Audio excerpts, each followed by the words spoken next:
Woodpeckers excavate to find insects while nuthatches search bark crevices for them. This nuthatch was joined by a house finch.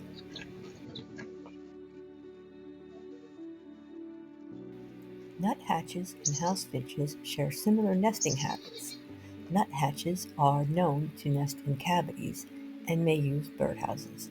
House finches are attracted to birdhouses for their nesting sites, and both species can benefit from birdhouses, especially houses that are designed to accommodate their individual nesting habits while also being predator proof. Nuthatches exhibit a unique nesting behavior. They use mud to plaster the entrance and narrow the opening to provide protection against predators. The white-breasted nuthatch cleverly crushes blister beetles, likewise applying them. The smell keeps squirrels seeking a tree cavity away.